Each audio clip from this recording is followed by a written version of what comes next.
Hello welcome back. എല്ലാവർക്കും നമസ്കാരം. ഇന്ന് നമ്മൾ Calicut university BSc psychology 4th semester second module ആയിട്ടുള്ള assessment of intelligence aptitude and achievement എന്ന മോഡ്യൂളാണ് നോക്കാൻ പോകുന്നത്. അതിലാദ്യം തന്നെ assessment of intellectual abilities. Assessment എന്ന് പറഞ്ഞാൽ വിലയിരുത്തൽ. അപ്പോൾ ഇൻ്റലക്ച്വൽ എബിലിറ്റീസിനെ വിലയിരുത്താനായിട്ട് പലതരത്തിലെ ടെക്നിക്സും ഉണ്ട്, പലതരത്തിലെ ടെസ്റ്റുകളുണ്ട്. അതൊക്കെയാണ് ഇതിൽ മെയിനായിട്ടും പറയുന്നത്. ആദ്യം തന്നെ ഹിസ്റ്ററി ഓഫ് അസസ്മെൻ്റ് ആണ് പറയാൻ പോകുന്നത്.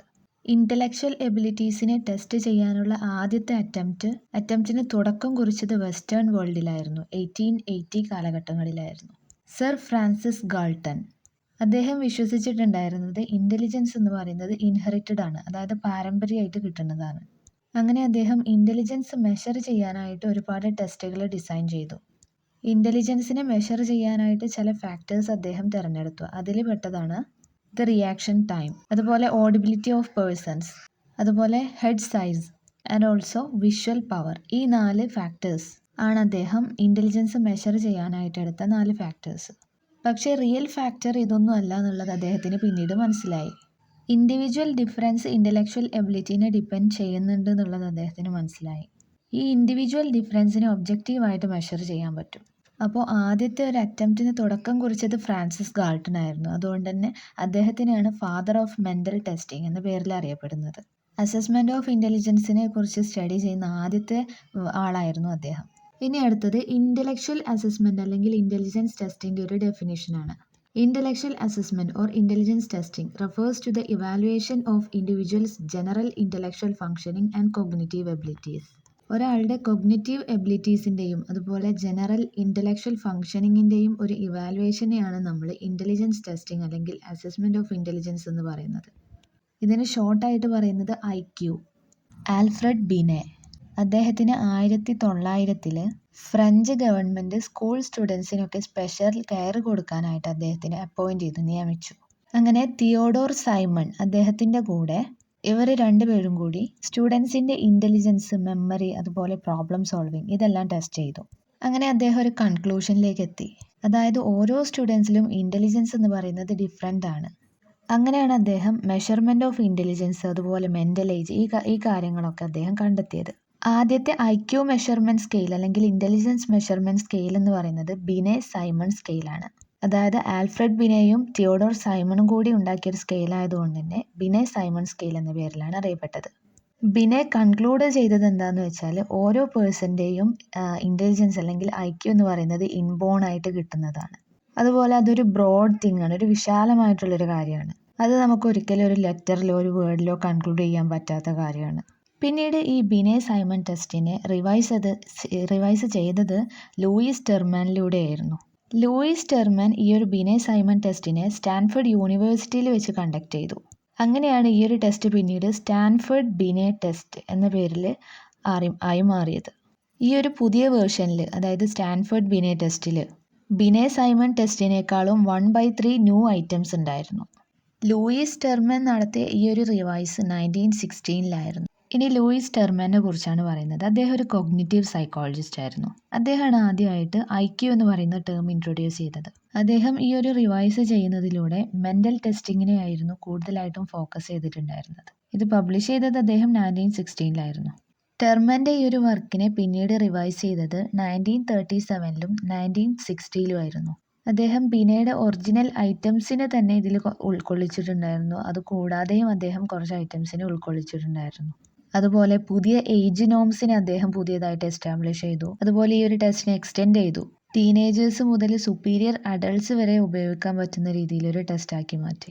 അഡൾട്ട്സിന് യൂസ്ഫുൾ ആവുന്ന രീതിയിലായിരുന്നു ഈ ഒരു ടെസ്റ്റ് അദ്ദേഹം ഉണ്ടാക്കിയിട്ടുണ്ടായിരുന്നത്. ഫസ്റ്റ് വേൾഡ് വാറിൻ്റെ ഒക്കെ സമയത്ത് സോൾജിയേഴ്സിനെ റീക്രൂട്ട് ചെയ്യുന്ന സമയത്ത് US ഗവൺമെൻറ് സൈക്കോളജിസ്റ്റിൻ്റെ സഹായം തേടിയിട്ടുണ്ടായിരുന്നു.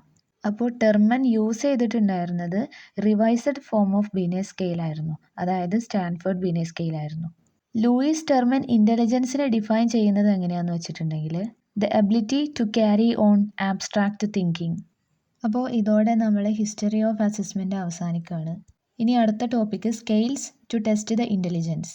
ഇൻ്റലിജൻസ് ടെസ്റ്റ് ചെയ്യാൻ ഒരുപാട് സ്കെയിൽസ് ഉണ്ട്. അതിൽ ഫസ്റ്റത്തെ സ്കെയിലായിട്ട് പറയുന്നത് സ്റ്റാൻഫോർഡ് ബിനെ ഇൻ്റലിജൻസ് സ്കെയിൽ.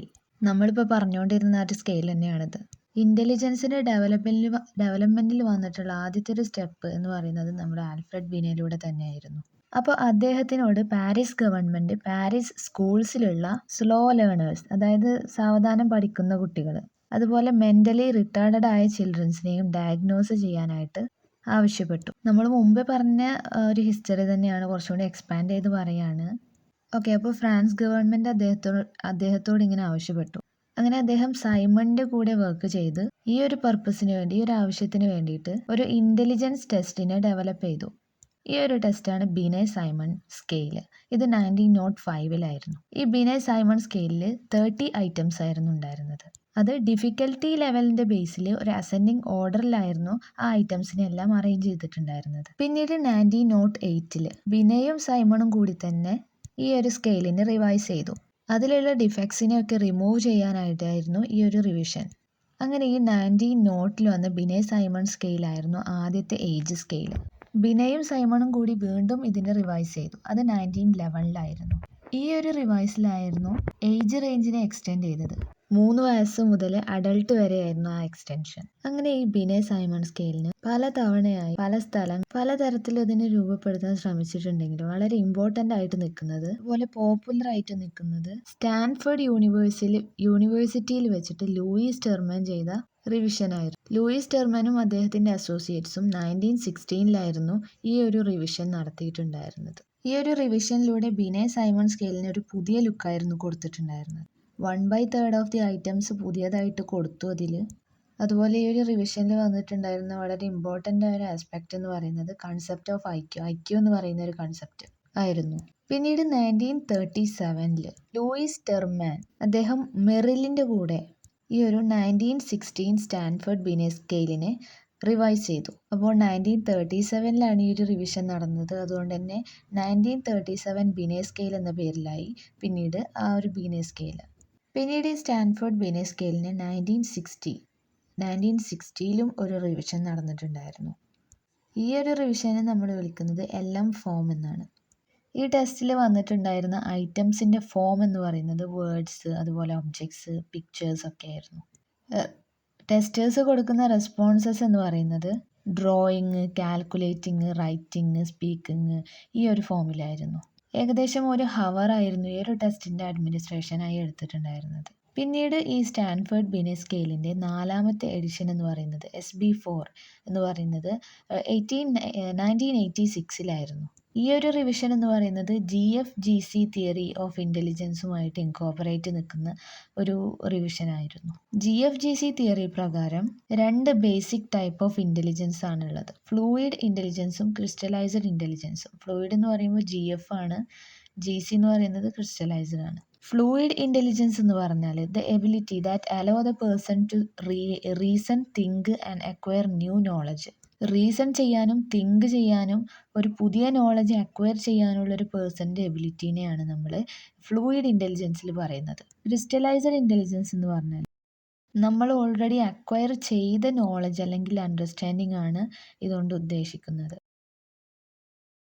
ഇനി അടുത്തതായിട്ട് പറയുന്നത് ഈ modern Binet scale 3 levels of hierarchical മോഡലിൻ്റെ ബേസിലായിരുന്നു. 1 crystallised abilities, 2 fluid analytic abilities and 3rd one short term memory. അതിൽ ക്രിസ്റ്റലൈസ്ഡ് എബിലിറ്റീസ് എന്ന് പറഞ്ഞാൽ റിഫ്ലെക്സ് ലേണിംഗ്.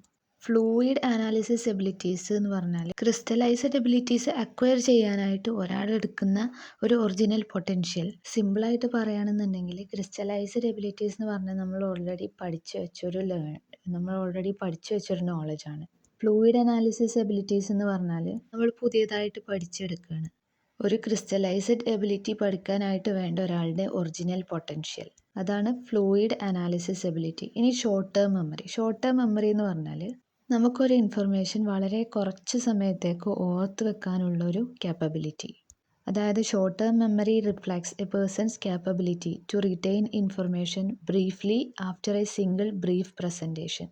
ഇനി നെക്സ്റ്റ് ആയിട്ട് പറയുന്നത് ക്രിസ്റ്റലൈസ്ഡ് എബിലിറ്റീസ് നമുക്ക് 2 തരത്തിൽ ഡിവൈഡ് ചെയ്യാൻ പറ്റും. വെർബൽ റീസണിങ്ങും ക്വാണ്ടിറ്റേറ്റീവ് റീസണിങ്ങും. പിന്നെ ഫ്ലൂയിഡ് അനാലിറ്റിക് എബിലിറ്റീസ് എന്ന് പറഞ്ഞാൽ അബ്സ്ട്രാക്റ്റ് ഓർ വിഷ്വൽ റീസണിങ് ആണ്. ഇനി നെക്സ്റ്റ് ആയിട്ട് പറയുന്നത് ഇതിൽ ഓരോന്നിനെയും ആക്സസ് ചെയ്യാനായിട്ട് ഒരുപാട് ടെസ്റ്റുകളുണ്ട്. അതിലാദ്യം തന്നെ വെർബൽ റീസണിങ്. അതിനെ ആക്സസ് ചെയ്യാനായിട്ട് 4 ടെസ്റ്റുകളാണ് വരുന്നത്. Vocabulary test, comprehension test, absurdities test, verbal relations test. ഈ 4 ടെസ്റ്റുകളാണ്. ഇനി നെക്സ്റ്റ് ക്വാണ്ടിറ്റേറ്റീവ് റീസണിങ്ങിനെ അസസ് ചെയ്യാനായിട്ട് 3 ടെസ്റ്റുകളാണ്. 1 quantitative test, 2 number series test, 3 equation building test.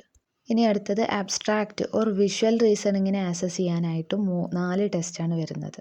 1 pattern analysis test, 2 copying test, 3 matrices test, 4 paper folding and cutting test. അടുത്തത് short term മെമ്മറിയെ access ചെയ്യാനായിട്ടും 4 ടെസ്റ്റാണ് വരുന്നത്. 1 bead memory test, 2 memory for sentence test, 3 memory for digit test, memory for object test. ഇങ്ങനെ 4 ടെസ്റ്റാണ് വരുന്നത്. ഇനി next ആയിട്ട് പറയുന്നത് ഈ സ്റ്റാൻഫോർഡ് ബിനെ ടെസ്റ്റിൻ്റെ 4th എഡിഷനിൽ വരുന്ന കുറച്ച് ലിമിറ്റേഷൻസ് ആണ്. അതിൽ ഒന്നാമത്തായി പറയുന്നത് ഈ ഒരു ടെസ്റ്റിൻ്റെ ഇൻസ്ട്രുമെൻറ്റിൻ്റെ ഫാക്ടർ സ്ട്രക്ചറിൽ ചെറിയൊരു ഡിസഗ്രിമെൻ്റ് ഉണ്ടായിരുന്നു. ഇനി അടുത്തൊരു ലിമിറ്റേഷനായിട്ട് പറയുന്നത് ബുദ്ധിമാന്ദ്യമുള്ള ചെറിയ കുട്ടികളിലൊക്കെ ഒരു ബേസൽ ലെവൽ എസ്റ്റാബ്ലിഷ് ചെയ്യുക എന്ന് പറയുന്നത് വളരെ ഡിഫിക്കൽട്ടായൊരു ടാസ്ക് ആയിരുന്നു. ഇനി അടുത്തൊരു ലിമിറ്റേഷനായിട്ട് പറയുന്നത് മറ്റുള്ള ടെസ്റ്റിനെ അപേക്ഷിച്ച് നോക്കുന്ന സമയത്ത് ഈ ഒരു ടെസ്റ്റിൻ്റെ അഡ്മിനിസ്ട്രേഷന് നടത്തുന്ന രീതി കുറച്ച് ഡിഫിക്കൽട്ടായിരുന്നു.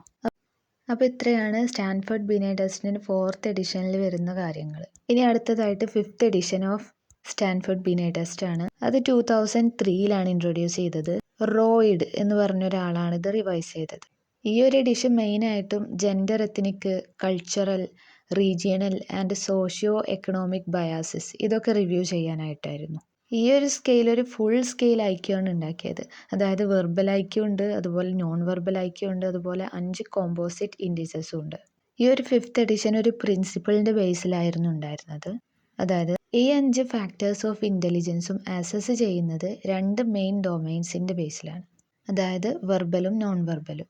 പിന്നെ 5 ഫാക്ടേഴ്സ് ഏതൊക്കെയാണെന്ന് വെച്ചാൽ fluid reasoning, knowledge, quantitative reasoning, visual spatial processing and working memory.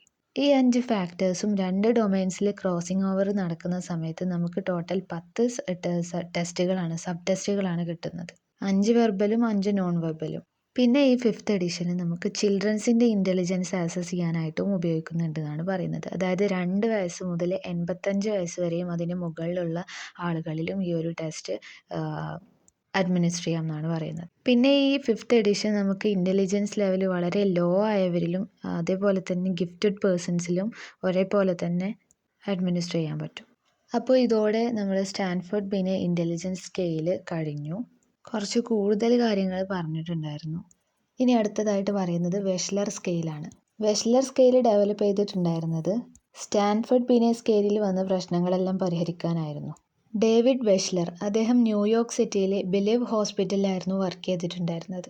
അദ്ദേഹമാണ് 1939 അഡൾട്ട് ഇൻ്റലിജൻസ് മെഷർ ചെയ്യാനായിട്ടൊരു പുതിയ സ്കെയിൽ ഡെവലപ്പ് ചെയ്തത്. 10 വയസ്സിന് മുകളിലുള്ള കുട്ടികളിലും അഡൾട്ട്സിലും യൂസ് ചെയ്യാൻ പറ്റുന്ന തരത്തിലുള്ളൊരു സ്കെയിലായിരുന്നു അത്. ഈ ഒരു സ്കെയിൽ 2 ഇക്വലൻറ്റ് ഫോംസിലാണ് ഡെവലപ്പ് ചെയ്തത്. ഫോം 1ഉം ഫോം 2ഉം. 2 ഫോംസിലും 10 സബ് ടെസ്റ്റുകൾ ഉണ്ടായിരുന്നു. 5 വെർബലും 5 പെർഫോമൻസ് അല്ലെങ്കിൽ നോൺ വെർബൽ ടെസ്റ്റും. 1955 ഈ വെഷ്ലർ ബിലീവ് സ്കെയിൽ റിവൈസ് ചെയ്തു. അങ്ങനെ അത് വെഷ്ലർ അഡൾട്ട് ഇൻ്റലിജൻസ് സ്കെയിലായി മാറി. അതായത് വെയ്സ്, WAIS. ഈ വെയ്സിൽ ഉണ്ടായിരുന്നത് 11 സബ് ടെസ്റ്റുകളായിരുന്നു. 6 വെർബലും 5 നോൺ വെർബലും. അത് വീണ്ടും 1981 റിവൈസ് ചെയ്തു. അങ്ങനെ വെയ്സ് R എന്ന നെയിം കിട്ടി. പിന്നീട് അത് റിവൈസ് ചെയ്യുന്നത് 1997 അങ്ങനെ അത് വെയ്സ് 3 ആയി മാറി. വെയ്സ് 3 ഉണ്ടായിരുന്നത് മൊത്തത്തിൽ 14 സബ് ടെസ്റ്റുകളായിരുന്നു. 7 വെർബലും 7 നോൺ വെർബലും. അതിൽ വരുന്ന 7 വെർബൽ സബ് ടെസ്റ്റുകൾ ഏതൊക്കെയാണെന്ന് വെച്ചാൽ വൊക്കാബുലറി ടെസ്റ്റ്, വൊക്കാബുലറി ലെവൽ നോക്കാനായിരുന്നു ഈ ഒരു ടെസ്റ്റ്. അടുത്തത് സിമിലാരിറ്റി ടെസ്റ്റ്, ആബ്സ്ട്രാക്റ്റ് തിങ്കിങ് നോക്കാനായിരുന്നു ഈ ഒരു test. Next arithmetic test, concentration നോക്കാനായിരുന്നു. Next digit span test, immediate memory നോക്കാനായിരുന്നു. അടുത്തത് information test, range of knowledge നോക്കാനായിരുന്നു അത്. അടുത്തത് കോംപ്രിഹെൻഷൻ ടെസ്റ്റ്, ജഡ്ജ്മെൻറ്റ് നോക്കാനായിരുന്നു അത്. And finally letter number sequencing test, അത് നോക്കിയിരുന്നത് ഫ്രീഡം ഫ്രം ഡിസ്ട്രാക്റ്റബിലിറ്റി. അപ്പോൾ ഇതാണ് ആ 7 വെർബൽ ടെസ്റ്റുകൾ. ഇനി 7 പെർഫോമൻസ് സബ് ടെസ്റ്റുകൾ ഏതൊക്കെയാണെന്ന് വെച്ചാൽ 1 പിക്ചർ കംപ്ലീഷൻ ടെസ്റ്റ്, അത് അലേർട്ട്നെസ് ടു ഡീറ്റെയിൽസ് ഇത് നോക്കാനായിരുന്നു. അടുത്തത് ഡിജിറ്റ് സിമ്പൽ കോഡിംഗ് ടെസ്റ്റ്, അത് visual motor functioning നോക്കാനായിരുന്നു.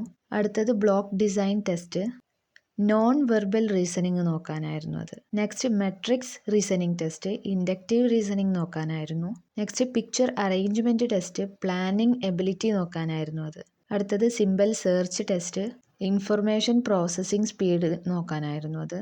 And finally object assembly test, അതിൻ്റെ ഫങ്ഷൻ എന്ന് പറയുന്നത് analysis of part whole relationship, ഇത് അസസ് ചെയ്യാനായിരുന്നു. അപ്പോൾ ഇത്രയാണ് വേസ് 3 വരുന്ന ആ 7 പെർഫോമൻസ് ടെസ്റ്റുകൾ. ഇനി അടുത്തതായിട്ട് പറയുന്നത് അഡ്വാൻറ്റേജസ് ഓഫ് വേസ് 3. വേസ് 3ൻ്റെ കുറച്ച് അഡ്വാൻറ്റേജസ് ആണ്. അതിലൊന്നാമത്തെ അഡൾട്ട് ഹ്യൂമൻ ഇൻ്റലിജൻസ് മെഷർ ചെയ്യാനായിട്ട് യൂസ് ചെയ്യുന്ന വളരെ അപ്രോപ്രിയേറ്റ് ആയ ഒരു സ്യൂട്ടബിൾ ആയിട്ടുള്ള സ്കെയിലായിരുന്നു വേസ് 3. രണ്ടാമത്തെ ഒരു അഡ്വാൻറ്റേജ് അതിൽ പെർഫോമൻസ് സ്കെയിലും ഉണ്ടായിരുന്നു. മൂന്നാമത്തത് it uses A point scale, ഒരു പോയിന്റ് സ്കെയിലാണ് അത് യൂസ് ചെയ്യുന്നത്. ഇനി നെക്സ്റ്റ് വേസ് 3ൻ്റെ കുറച്ച് ഡിസഡ്വാൻറ്റേജസ് ആണ്. അതിൽ first one, extreme levels of ഇൻ്റലിജൻസിലൊക്കെ ഒരു പുവർ മെഷർ ആയിരുന്നു അത് തന്നിട്ടുണ്ടായിരുന്നത്. അതായത് ഹൈ ഇൻ്റലിജൻസ് ലെവലും അതേപോലെ ലോ ഇൻ്റലിജൻസ് ലെവലും ഉള്ളവരിൽ ഒരു പുവർ മെഷർ ആയിരുന്നു അത് തന്നിട്ടുണ്ടായിരുന്നത്. അടുത്തൊരു നെഗറ്റീവായിട്ട് പറയുന്നത് ഓരോ ഇൻഡിവിജ്വൽ സബ് ടെസ്റ്റിന് പുവർ റിലയബിലിറ്റി ആയിരുന്നു. ഇത്രയാണ് ഡിസഡ്വാൻറ്റേജസ്. പിന്നീട് ഈ വേസ് 3 വേസ് 4 ആയി മാറിയത് 2005 ഈ റിവൈസ് നടന്നത്.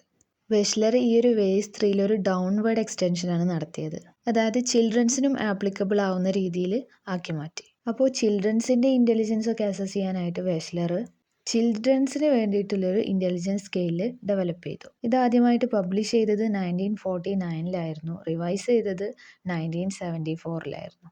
ഏറ്റവും റീസെൻ്റ് ആയിട്ടുള്ള റിവൈസ് നോക്കുകയാണെന്നുണ്ടെങ്കിൽ അത് 1991 അതിനെ വിളിക്കുന്നത് Wechsler intelligence scale for children 3rd edition, അതായത് വിസ്ക് 3, WISC 3. ഈ ഒരു വിസ്ക് 3 6 വയസ്സ് മുതലുള്ള കുട്ടികളിൽ ഉപയോഗിച്ചിട്ടുണ്ടായിരുന്നു. വിസ്ക് 3ലും വെർബൽ സബ് ടെസ്റ്റുകളും അതുപോലെ പെർഫോമൻസ് സബ് ടെസ്റ്റുകളും ഉണ്ടായിരുന്നു. അതിൽ വരുന്ന വെർബൽ സബ് ടെസ്റ്റുകൾ information test, comprehension test, arithmetic test, similarities test, vocabulary test, digit span test. അടുത്തത് പെർഫോമൻസ് സബ് ടെസ്റ്റിൽ വരുന്നത് picture completion test, picture arrangement test, block design test, object assembly test, coding test, maze test, അതുപോലെ symbol search test. ഇനി അടുത്തതായിട്ട് പറയുന്നത് problems of whisk 3. അതിൽ ആദ്യത്തെ problem theories of multiple ഇൻ്റലിജൻസിൻ്റെയും അതുപോലെ കൊഗ്നിറ്റീവ് സയൻസിൻ്റെയൊക്കെ റീസെൻ്റ് ആയിട്ടുള്ള ഡെവലപ്മെൻറ്റ്സ് അതിനോട് ഇൻകോപ്പറേറ്റ് ചെയ്യാൻ കഴിഞ്ഞില്ല എന്നുള്ളത് വിസ്ക് 3ൻ്റെ ഒരു ഫെയിലിയർ ആയിട്ടാണ് പറയുന്നത്. അതായത് വിസ്ക് 3 fails to incorporate recent developments in cognitive science and theories of multiple intelligence. അടുത്തൊരു പ്രോബ്ലം ആയിട്ട് പറയുന്നത് വിസ്ക് 3 ലാക്ക് ട്രീറ്റ്മെൻറ്റ് വാലിഡിറ്റി വിസ്ക് 3ക്ക് ഇല്ലായിരുന്നു. ഈ വിസ്ക് 3യുടെ ലേറ്റസ്റ്റ് വേർഷൻ എന്ന് പറയുന്നത് വിസ്ക് 4 ആണ്. ഇനി നെക്സ്റ്റ് ആയിട്ട് പറയുന്നത് 1967 വെഷ്ലർ വേറൊരു സ്കെയിൽ ഡെവലപ്പ് ചെയ്തു. ഇതും ചിൽഡ്രൻസിന് വേണ്ടിയായിരുന്നു, പക്ഷേ 4 മുതൽ 6 വയസ്സ് വരെയുള്ള കുട്ടികളിലായിരുന്നു. ഈ ഒരു സ്കെയിലിൻ്റെ നെയിം എന്ന് പറയുന്നത് Wechsler pre school and primary scale of intelligence, അതായത് WPPSI. ഈ WPPSI റിവൈസ് ചെയ്തത് 1989 അങ്ങനെ അത് WPPSI 6 മാറി. ഈ ഒരു സ്കെയിൽ ഏജ് റേഞ്ച് മാറി, അതായത് 3 വയസ്സ് മുതൽ 7 വയസ്സ് വരെ എന്നുള്ളതായി. 7 വയസ്സും 3 മന്ത്സും, അതായത് 3 years to 7 years and 3 months. ഇതിലും മുൻപ് പറഞ്ഞതുപോലെ വെർബൽ സബ് ടെസ്റ്റുകളും അതുപോലെ പെർഫോമൻസ് സബ് ടെസ്റ്റുകളും ഉണ്ടായിരുന്നു. അപ്പോൾ ഈ ഒരു സ്കെയിലിൽ എക്സ്ട്രാ വന്ന ടെസ്റ്റുകൾ എന്ന് പറഞ്ഞാൽ 2 ടെസ്റ്റുകളാണ് മെയിനായിട്ടും വന്നത്. അനിമൽ പെഗ് ടെസ്റ്റും അതുപോലെ സെൻറ്റൻസ് ടെസ്റ്റും.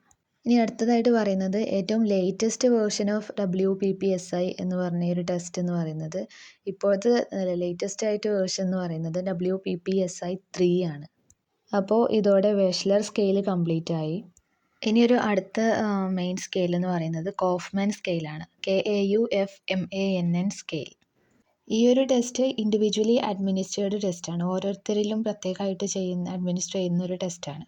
ഇത് ഡെവലപ്പ് ചെയ്തിട്ടുണ്ടായിരുന്നത് 1980, 1990 കാലഘട്ടങ്ങളിലായിരുന്നു. ഇതിൽ തന്നെ 3 ടൈപ്സ് വരുന്നുണ്ട്. ഒന്നാമത്തത് Kaufmann assessment battery for children, അതായത് KABC. രണ്ടാമത്തത് Kaufmann adolescent and adult intelligence scale, KAIT. മൂന്നാമത്തേത് Kaufmann brief intelligence test KBIT, KBIT. അതിലാദ്യം തന്നെ Kaufmann assessment battery for children, അതായത് KABC. KABC എന്ന് പറയുന്നത് അതിൻ്റെ ഷോർട്ട് ഫോം ആണ്. അപ്പം അതിൻ്റെ ആ ഒരു നെയിം ഇൻഡിക്കേറ്റ് ചെയ്യുന്ന പോലെ തന്നെ അത് ചിൽഡ്രൻസിൻ്റെ ഇൻ്റലിജൻസ് മെഷർ ചെയ്യാനായിട്ട് യൂസ് ചെയ്യുന്ന ഒരു ടെസ്റ്റാണ്. അതായത് 2.5 വയസ്സ് മുതൽ 12.5 വയസ്സ് വരെയുള്ള ചിൽഡ്രൻസിൻ്റെ ഇൻ്റലിജൻസ് മെഷർ ചെയ്യാനായിട്ട് യൂസ് ചെയ്യുന്നത്.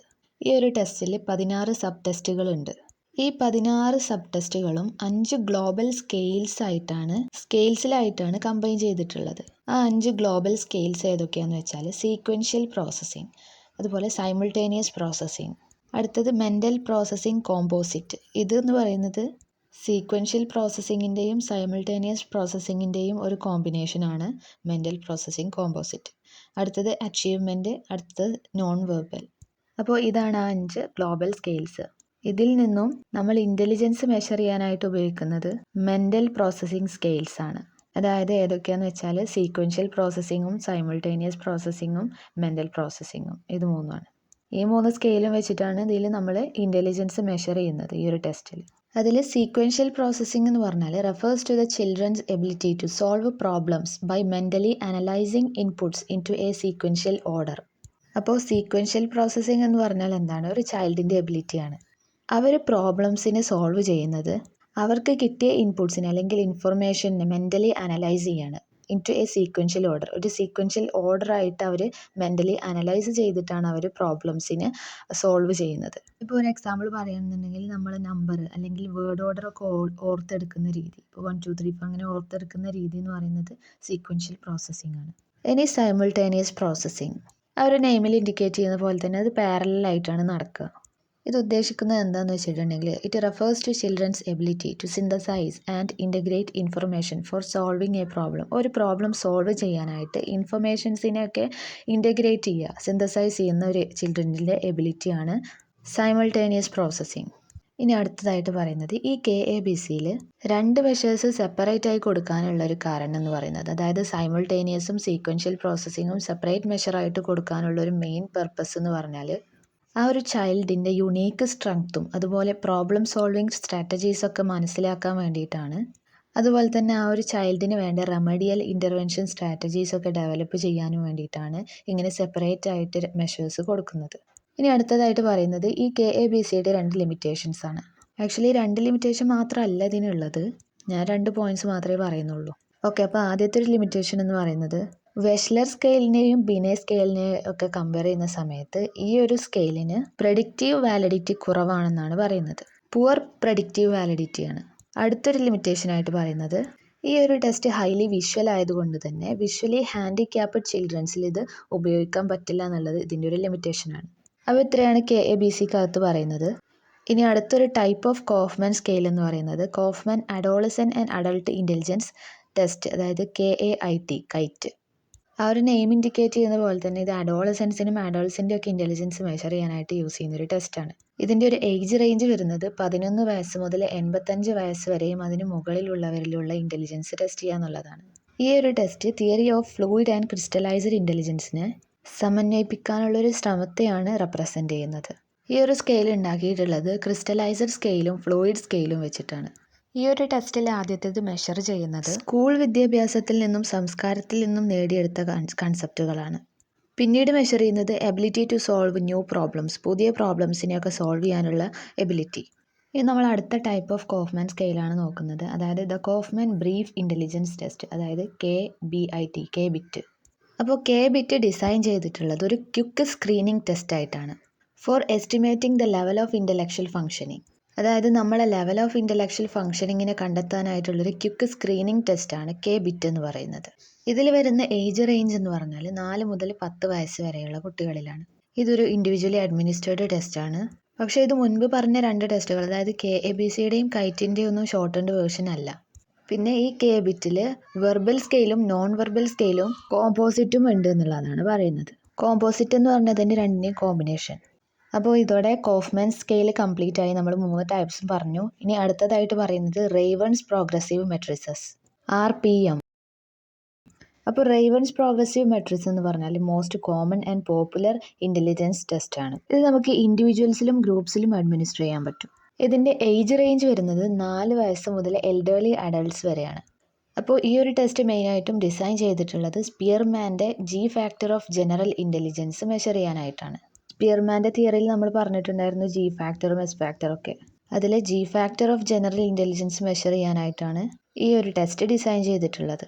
ഈ ഒരു ടെസ്റ്റിൽ ഐറ്റംസിൽ കൺസിസ്റ്റ് ചെയ്തിട്ടുള്ളത് റോസിലും കോളംസിലും ആയിട്ടൊരു സെറ്റ് ഓഫ് അറേഞ്ച്മെൻറ്റ്സ് ആണ്. അതിൽ ഓരോ സെറ്റ് ഓഫ് അറേഞ്ച്മെൻറ്റ്സിലും ഒരു മിസ്സിംഗ് പാർട്ട് ഉണ്ടാവും. ഇവിടെ സബ്ജക്റ്റിൻ്റെ ടാസ്ക് എന്താണെന്ന് വെച്ചാൽ ആ മിസ്സിംഗ് പാർട്ട് കണ്ടെത്തുകയും ആ മിസ്സിംഗ് പാർട്ടിലേക്ക് ഏറ്റവും സ്യൂട്ടബിൾ ആയ ആൾട്ടർനേറ്റീവ് ഇൻസേർട്ട് ചെയ്യലുമാണ്. ഇതിലേറ്റവും സിമ്പിളായ ഐറ്റമിന് നമുക്ക് ആക്യുറസി ഓഫ് ഡിസ്ക്രിമിനേഷൻ മാത്രമാണ് വേണ്ടത്. എന്നാൽ ഡിഫിക്കൽട്ടായ ഐറ്റംസിൽ നമ്മൾ കോംപ്ലക്സ് പ്രോസസ്സസ് യൂസ് ചെയ്യേണ്ടി വരുന്നുണ്ട്. Like analogies, logical relations, alternations et cetera. പിന്നെ അടുത്തതായിട്ട് പറയുന്നത് ഈ ഒരു ടെസ്റ്റ് എന്ന് പറയുന്നത് ടൈം ലിമിറ്റ് ഇല്ലാത്തൊരു ടെസ്റ്റാണ്. ഇത്ര ടൈമിൻ്റെ ഉള്ളിൽ തീർക്കണം അങ്ങനെയൊന്നും ഇല്ലാത്തൊരു ടെസ്റ്റാണ്. ഇനി ഈ റേവൺസ് പ്രോഗ്രസീവ് മെട്രിസസിൽ വരുന്ന 3 ടൈപ്സ് ആണ് standard progressive matrices, coloured progressive matrices and advanced progressive matrices. അതിൽ സ്റ്റാൻഡേർഡ് പ്രോഗ്രസീവ് മെട്രിസസ് 6 മുതൽ 80 വയസ്സ് വരെയുള്ളവരിൽ സ്യൂട്ടായതാണ്. കളേർഡ് പ്രോഗ്രസീവ് മെട്രിസസ് യങ്ങർ ചിൽഡ്രനിലും അതുപോലെ മെൻ്റലി റിട്ടാർഡഡ് ആയ സ്പെഷ്യൽ പേഴ്സൺസിലും ടെസ്റ്റ് ചെയ്യാനായിട്ട് ഉപയോഗിക്കുന്നതാണ്. Advanced progressive matrices above average adolescence and അഡൾട്ട്സിൽ ടെസ്റ്റ് ചെയ്യാനായിട്ട് യൂസ് ചെയ്യുന്നതാണ്. അപ്പോൾ ഇതോടെ റേവൺസ് പ്രോഗ്രസീവ് മെട്രിസസ് കംപ്ലീറ്റ് ആയി. ഇനി അടുത്ത ഒരു ഇൻ്റലിജൻസ് ടെസ്റ്റാണ് Bhatia's battery of performance test. 1955 CM Bhatia Indian പോപ്പുലേഷനിലെ ഇൻ്റലിജൻസിനെ മെഷർ ചെയ്യാനായിട്ട് പ്രപ്പോസ് ചെയ്തൊരു ടെസ്റ്റാണ് ഈ ഒരു ടെസ്റ്റ്. ബാട്ടിയയുടെ ഈ ഒരു ടെസ്റ്റിൽ 5 സബ് ടെസ്റ്റുകൾ വരുന്നുണ്ട്. അതിലൊന്ന് Kohs block design test, 2 Alexander pass along test, 3 pattern drawing test, 4 immediate memory, 5 picture construction test. അതിലാദ്യം തന്നെ കോഴ്സ് ബ്ലോക്ക് ഡിസൈൻ ടെസ്റ്റ് ആണ് പറയുന്നത്. ഈ ഒരു ബാറ്ററിയിൽ 10 ഡിസൈൻസ് വരുന്നുണ്ട്. അതിൽ 5 ഡിസൈൻസിന് എടുക്കുന്ന ടൈം 2 മിനിറ്റ്സും ബാക്കിയുള്ള 5 ഡിസൈൻസിന് 3 മിനിറ്റ്സും ആണ്. ഈ ഒരു ടെസ്റ്റ് എങ്ങനെയാണെന്ന് വെച്ചിട്ടുണ്ടെങ്കിൽ വെറൈറ്റി ഓഫ് കളേർഡ് ഡിസൈനുള്ള കാർഡ്സ് ടെസ്റ്റ് ടേക്കറിനെ കാണിക്കും. എന്നിട്ട് അതിനെ അവരോട് റീപ്രൊഡ്യൂസ് ചെയ്യാൻ പറയും using a set of coloured blocks. ഒരു സെറ്റ് ഓഫ് കളേർഡ് ബ്ലോക്സ് വെച്ചിട്ട് അവരോട് അത് റീപ്രൊഡ്യൂസ് ചെയ്യാൻ പറയും. അതായത് അവർ ആ കാർഡ്സിൽ കണ്ട ഡിസൈൻസ് അല്ല. ഇനി അടുത്ത ടെസ്റ്റ് എന്ന് പറയുന്നത് അലക്സാണ്ടർ പാസ് അലോങ് ടെസ്റ്റ് ആണ്. ഇതിൽ 8 ഡിസൈൻസ് ആണ് കൊടുക്കുന്നത്. അതിൽ 4 ഡിസൈൻസ് 2 മിനിറ്റ് കൊണ്ട് കംപ്ലീറ്റ് ചെയ്യണം. ബാക്കിയുള്ള 4 ഡിസൈൻസ് 3 മിനിറ്റ് കൊണ്ട് കംപ്ലീറ്റ് ചെയ്യണം. ഈ ഒരു ടെസ്റ്റിനകത്ത് ഒരു വുഡൻ ബോക്സ് ആണ് സബ്ജക്റ്റിന് പ്രൊവൈഡ് ചെയ്യുന്നത്. എന്നിട്ട് അതിലുള്ള കാർഡ്സ് ഒന്നും എടുക്കാതെ തന്നെ അവർ അതിലുള്ള ഒരു പസിലിനെ കംപ്ലീറ്റ് ചെയ്യണം. ഇതാണ് അലക്സാണ്ടർ പാസ് അലോങ് ടെസ്റ്റിൽ വരുന്നത്. ഇനി അടുത്തായിട്ട് പറയുന്നത് പാറ്റേൺ ഡ്രോയിങ് ടെസ്റ്റ് ആണ്. ഈ ഒരു ടെസ്റ്റിൽ 8 കാർഡ്സ് ആണ് വരുന്നത്. ഓരോ കാർഡ്സിലും ഓരോ പാറ്റേൺസ് ആയിട്ടാണ് വരുന്നത്. സബ്ജക്റ്റ് ഇതിൽ ചെയ്യേണ്ടത് എന്താണെന്ന് വെച്ചിട്ടുണ്ടെങ്കിൽ ആ പാറ്റേൺ മുഴുവനാക്കുക എന്നുള്ളതാണ്. പെൻസിൽ എടുക്കാതെ തന്നെ ഒറ്റത്താഴെ തന്നെ പെട്ടെന്ന് ആ ഒരു പാറ്റേൺ ഫില്ല് ചെയ്യുക എന്നുള്ളതാണ്. ഈ ഒരു ടെസ്റ്റിൽ ആദ്യത്തെ 4 കാർഡ്സിന് 2 മിനിറ്റ്സ് ആണ് എടുക്കുന്നത്. അതുപോലെ ബാക്കിയുള്ള 4 കാർഡ്സിന് 3 മിനിറ്റ്സ് ആണ് എടുക്കുന്നത്. അടുത്തൊരു ടെസ്റ്റ് എന്ന് പറയുന്നത് ഇമ്മീഡിയറ്റ് മെമ്മറി. ഈ ഒരു ടെസ്റ്റിന് 2 പാർട്സ് ഉണ്ട്. അതായത് ഡിജിറ്റ് സ്പാൻ ഫോർവേഡും ഡിജിറ്റ് സ്പാൻ ബാക്ക്വേർഡും. ഈ ഒരു ടെസ്റ്റ് എങ്ങനെയാണ് നടത്തുന്നതെന്ന് വെച്ചിട്ടുണ്ടെങ്കിൽ എക്സാമിന് പറയുന്ന നമ്പേഴ്സിനെ സബ്ജക്റ്റ് റിപ്പീറ്റ് ചെയ്ത് പറയണം. ഇപ്പോൾ ഫോർ എക്സാമ്പിൾ എക്സാമിന് 314 എന്ന് പറയുകയാണെന്നുണ്ടെങ്കിൽ സബ്ജക്റ്റും 314 എന്ന് പറയും. ഈ ഒരു രീതിയിലാണ് ഈ ഒരു ടെസ്റ്റ്. പിന്നെ ഈ ഒരു ടെസ്റ്റിൽ ഓരോ ട്രയലും കൂടുന്നതിനനുസരിച്ച് നമ്പർ ഓഫ് ഡിജിറ്റ്സ് കൂടുമെന്നുള്ളതാണ്. ഇപ്പോൾ ആദ്യത്തേത് 314 ആണെങ്കിൽ അടുത്തത് 4132 അങ്ങനെ കൂടിക്കൊണ്ടേയിരിക്കും. ഇനി അടുത്തൊരു ടെസ്റ്റ് എന്ന് പറയുന്നത് പിക്ചർ കൺസ്ട്രക്ഷൻ ടെസ്റ്റ് ആണ്. ഈ ഒരു ടെസ്റ്റിനകത്ത് സബ്ജക്റ്റ് പിക്ചറിനെ കൺസ്ട്രക്ട് ചെയ്യണം. ഓരോ പാർട്സ് ആയിട്ടായിരിക്കും അത് കൊടുത്തിട്ടുണ്ടാവുക. എന്നിട്ട് അതിൽ നിന്നും ഈ പാർട്സിനെ മീനിങ് ഫുള്ളി കമ്പൈൻ ചെയ്തിട്ട് നമ്മളൊരു പിക്ചർ കൺസ്ട്രക്ട് ചെയ്യണം. ഈ ഒരു ടെസ്റ്റിൽ ആദ്യത്തെ 2 പിക്ചേഴ്സിന് എടുക്കുന്ന ടൈം 2 മിനിറ്റ്സും പിന്നീട് വരുന്ന 3 പിക്ചേഴ്സിന് എടുക്കുന്നത് 3 മിനിറ്റ്സും ആണ്. അപ്പോൾ അതാണ് പിക്ചർ കൺസ്ട്രക്ഷൻ ടെസ്റ്റ്. അപ്പോൾ നമ്മൾ ഈ പറഞ്ഞ 5 സബ് ടെസ്റ്റുകളാണ് ബാട്ടിയയുടെ ബാറ്ററി ഓഫ് പെർഫോമൻസ് ടെസ്റ്റിൽ വരുന്ന 5 സബ് ടെസ്റ്റുകൾ. ഇതോടെ ബാട്ടിയയുടെ ടെസ്റ്റ് കഴിഞ്ഞു. ഇനി നെക്സ്റ്റ് ആയിട്ട് പറയുന്ന ഒരു ടെസ്റ്റ് സെഗ്വിൻ ഫോം ബോർഡ് ടെസ്റ്റ് ആണ്. 1856 സെഗ്വിൻ എന്ന് പറഞ്ഞിട്ടുള്ള ഒരാൾ ഡെവലപ്പ് ചെയ്തിട്ടുള്ളൊരു സിമ്പിൾ ഇൻ്റലിജൻസ് ടെസ്റ്റാണ് സെഗ്വിൻ ഫോം ബോർഡ് ടെസ്റ്റ്. പിന്നെ ഈ ഒരു ടെസ്റ്റ് എന്ന് പറയുന്നത് സിംഗിൾ ഫാക്ടർ തിയറി ഓഫ് ഇൻ്റലിജൻസിനെ ബേസ് ചെയ്തിട്ടാണ്. ഈ ഒരു ടെസ്റ്റിൽ മെഷർ ചെയ്യുന്നത് സ്പീഡും ആക്യുറസിയാണ്. പിന്നെ ഈ ഒരു ടെസ്റ്റ് യൂസ് ചെയ്യുന്നത് എന്തിനാന്ന് വെച്ചിട്ടുണ്ടെങ്കിൽ evaluating a child's eye hand coordination, അതുപോലെ ഷേപ്പ് കൺസെപ്റ്റ്, അതുപോലെ visual perception and cognitive ability, ഇതൊക്കെ ഇവാലുവേറ്റ് ചെയ്യാൻ വേണ്ടിയിട്ടാണ് ഈ ഒരു ടെസ്റ്റ് യൂസ് ചെയ്യുന്നത് ചിൽഡ്രൻസിൻ്റെ. അതായത് ചിൽഡ്രൻസിൻ്റെ ഐ ഹാൻഡ് കോർഡിനേഷന്, ഷേപ്പ് കൺസെപ്റ്റ്, വിഷ്വൽ പെർസെപ്ഷൻ, അതുപോലെ കൊഗ്നേറ്റീവ് എബിലിറ്റി ഇതൊക്കെ ഇവാലുവേറ്റ് ചെയ്യാനാണ് ഈ ഒരു ടെസ്റ്റ് യൂസ് ചെയ്യുന്നത്. 3 വയസ്സുള്ള കുട്ടികളിലാണ് ഇത് അപ്ലൈ ചെയ്യുന്നത്. ഇനി ഈ ഒരു ടെസ്റ്റ് എങ്ങനെയാണ് നടത്തുന്നത് എന്ന് വെച്ചിട്ടുണ്ടെങ്കിൽ, പല ഷേപ്സിലുള്ള ബ്ലോക്സും കണ്ടെയ്ൻ ചെയ്തിട്ടുള്ളൊരു ബോക്സാണ് ചിൽഡ്രൻസിന് പ്രൊവൈഡ് ചെയ്യുന്നത്. എന്നിട്ട് ഈ സബ്ജക്റ്റ് ചെയ്യേണ്ടത് എന്താണെന്ന് വെച്ചിട്ടുണ്ടെങ്കിൽ, ഈ ബ്ലോക്കുകൾ അതിൻ്റെ കറക്റ്റ് പ്ലേസിൽ വെക്കുക എന്നുള്ളതാണ്. 3 ട്രയൽസാണ് ഇതിൽ നടത്തുന്നത്. അപ്പം ആദ്യത്തേത് കുട്ടി കുറച്ച് ടൈം എടുത്തിട്ടാണ് ആദ്യത്തെ ട്രയൽ ചെയ്യുക. എന്നാൽ രണ്ടാമത്തെ 3ാമത്തെ ട്രയൽ ഭയങ്കര സ്പീഡിലായിട്ട് ചെയ്യാൻ പറ്റും. പക്ഷേ അതേ സമയം തന്നെ നേരെ തിരിച്ചാണെങ്കിൽ, അതായത് ആദ്യത്തെയും രണ്ടാമത്തെയൊക്കെ ട്രയലിനേക്കാളും കൂടുതൽ 3ാമത്തെ ട്രയൽ എടുക്കുകയാണെന്നുണ്ടെങ്കിൽ അവിടെ ചാൻസ് ഓഫ് മെൻ്റൽ റിട്ടാർഡേഷൻ, ആ കുട്ടിക്ക് ചെറുതായിട്ട് മെൻ്റലി റിട്ടാർഡഡ് ആവാനുള്ളൊരു ചാൻസ് ഉണ്ട് എന്നുള്ളതാണ് പറയുന്നത്. അപ്പോൾ ഇത്രയാണ് സെഗ്വിൻ ഫോം ബോർഡ് ടെസ്റ്റിൽ പറയുന്നത്. അപ്പോൾ ഇതോടുകൂടി ഇൻ്റലിജൻസ് ടെസ്റ്റുകളെല്ലാം കഴിഞ്ഞിട്ടുണ്ട്. ആദ്യം നമ്മൾ ബിനെ സൈമൺ സ്കെയിൽ പറഞ്ഞിട്ടുണ്ടായിരുന്നു, പിന്നെ വെഷ്ലർ സ്കെയിൽ പറഞ്ഞു, പിന്നെ കോഫ്മാൻ സ്കെയിൽ പറഞ്ഞു. അതിൽ KABC, KAIT, KBIT എന്ന് പറഞ്ഞ 3 ടൈപ്സ് പറഞ്ഞു. പിന്നെ നമ്മൾ റേവൺസ് പ്രോഗ്രസീവ് മെട്രിസസ് പറഞ്ഞു. പിന്നെ നമ്മൾ ബാട്ടിയുടെ ബാറ്ററി ഓഫ് പെർഫോമൻസ് ടെസ്റ്റ് പറഞ്ഞു. അതിൽ 5 സബ് ടെസ്റ്റുകൾ പറഞ്ഞിട്ടുണ്ടായിരുന്നു. And finally Seguin form board test. അപ്പം മൊത്തത്തിൽ ഈ 6 ഇൻ്റലിജൻസ് ടെസ്റ്റുകളാണ് പറഞ്ഞത്, അതായത് ഇൻ്റലിജൻസ് അസസ് ചെയ്യാനായിട്ട് ഉപയോഗിക്കുന്ന ടെസ്റ്റുകൾ. ഇനി അടുത്തായിട്ട് പറയുന്നത് extremes of intelligence. Extremes of intelligence എന്ന് പറയുമ്പോൾ ഇൻ്റലക്ച്വൽ ഡിസബിലിറ്റിയും ഗിഫ്റ്റഡ്നെസ്സും ആണ് 2 എക്സ്ട്രീം ഓഫ് ഇൻ്റലിജൻസ്. അതിൽ ഇൻ്റലക്ച്വൽ ഡിസബിലിറ്റി എന്ന് പറഞ്ഞാൽ ഒരു ഇൻഡിവിജ്വലിൻ്റെ കോഗ്നേറ്റീവ് ഫങ്ഷനിങ്ങിലും അതുപോലെ ഡെയിലി അഡാപ്റ്റീവ് ബിഹേവിയറിലൊക്കെ ഒരു സിഗ്നിഫിക്കൻറ്റ് ലിമിറ്റേഷൻ ഉണ്ടാവുക, അതാണ് ഇൻ്റലക്ച്വൽ ഡിസബിലിറ്റി എന്ന് പറയുന്നത്.